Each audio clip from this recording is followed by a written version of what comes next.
Good morning, everyone. I'm Dalton Bentley, and I'm delighted to be here to share insights on two connected areas of English learner success: leveraging English language assets and building strong home and school connections.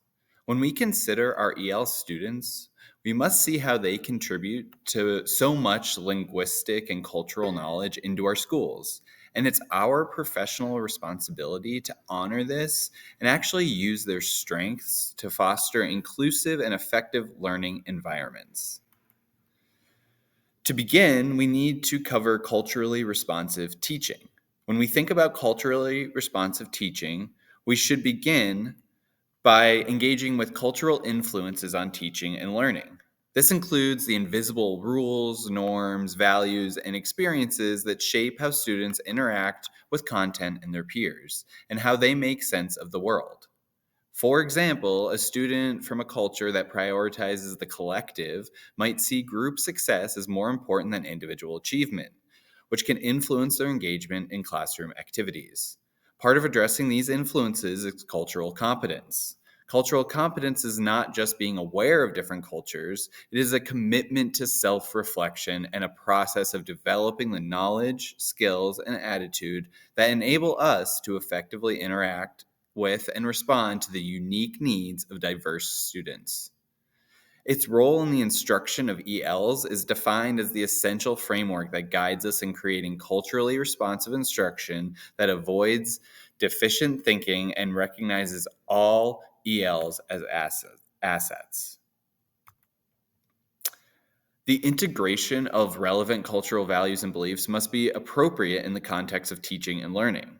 And it's important to keep in mind that this isn't about tokenism, but about integration that creates bridges between students' life and the curriculum.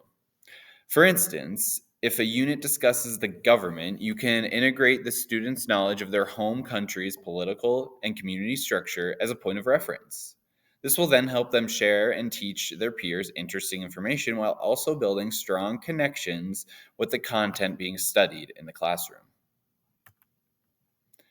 Culture cannot be overstated in the learning process. The role of culture in student learning is in depth. Culture is the lens through which students process and internalize new information. School and classroom environments will inevitably influence language acquisition. This means they must be safe spaces, free from the anxiety of cultural or language mistakes.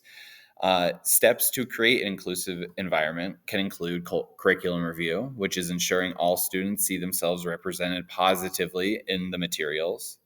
Physical space, so labeling the classroom in multiple languages and displaying items from different cultures. And instructional equity, which means utilizing differentiation and scaffolding so that language doesn't limit their access to high level content. Our strategies for supporting and celebrating cultural diversity within instruction should be nuanced. This means moving beyond holidays and food and including other pieces of culture like art and history. We can integrate cultural narratives into content area instruction. So, for example, studying the myths of multiple cultures and comparing them. Strategies for leveraging home language and cultural assets can include translanguaging, which is encouraging students to use language as a flexible tool for learning and communicating their rather than policing language separation. So, for example, Spanglish. Peer tutoring is also another opportunity where pairing EL students with bilingual peers to discuss challenging concepts in their shared home language might build confidence and deepen understanding within the classroom. Then curriculum co-creation, asking students to share their own community practices and bringing that knowledge appropriately into the classroom as learning opportunities can have great benefits. So to address the needs of all students, including EL students and those with special needs, teachers must be responsive and flexible. And to have effective responses in teaching, they must have a thorough understanding that EL students are unique. And to be effective, we must use multiple data and assessment tools to identify each of their individualized learning journeys. For ELs with special needs, language acquisition goals and special education goals must be integrated into the individualized education program, the IEP.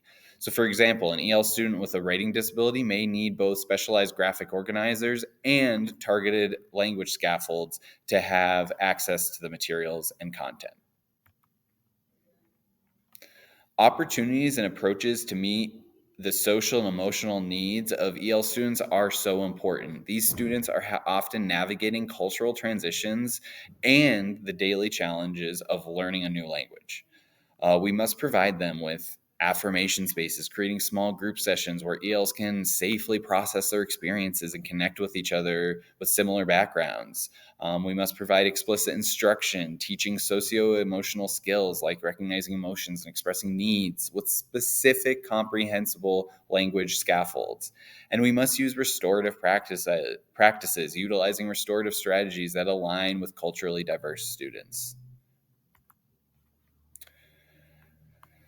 So, the importance of understanding the social, emotional, and cultural needs of students when creating classroom routines and procedures is vital. Routines in the classroom provide predictability and safety, which are so important for language learners. However, they must be established with a cultural sensitivity. For example, a routine for seeking help should not rely solely on independent action like raising your hand, as some cultures prioritize not drawing attention to oneself. Instead, a teacher must establish routine using nonverbal cues or small group check ins that honor diverse cultural communication styles. Explicitly teaching the why behind a routine reduces anxiety and will increase buy in. Now that brings us to family. So, how family and community practices influence language learning can be insightful. Understanding these influences can provide practical, cultural, and intellectual resources and reflect the experiences and community life of students. For language learning, these resources are invaluable. For example, a student whose family operates a small business uses specialized vocabulary and communication skills in their home life, or a student whose family participates in organizing cultural events might demonstrate advanced interpersonal language skills.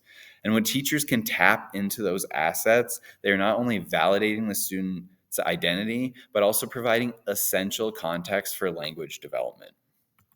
This all takes building partnerships. So, our strategies to build and foster strong family, community, and school partnerships should be a priority. This involves a shift from a school centric model of engagement to a partnership model where the expertise of the family and community is valued along with that of the educator.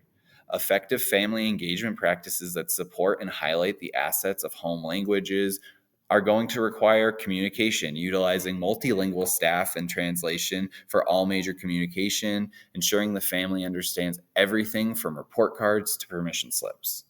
Also includes family involvement uh, rethinking involvement beyond volunteering to creating goals and serving on advisory committees with their perspective is central. And then there's intentional strategies where providing families with specific culturally relevant strategies to support learning in the home language, such as asking open ended questions um, in the home language about a historical moment they learned about in school. In the end, we must be proactively seeking out collaborating with community organizers, cultural centers, faith based centers, and local businesses to create learning opportunities that are truly reflective of the entire community. Hosting family events in the community, like a local library or park, rather than exclusively at the school, might help lower those barriers to participation and show that the school values community spaces. So, by focusing on these strategies, by viewing our ELs as learners rich in cultural and linguistic assets and building genuine collaborative partnerships with their families, we will move beyond mere compliance towards equity and academic excellence for every student. Thank you.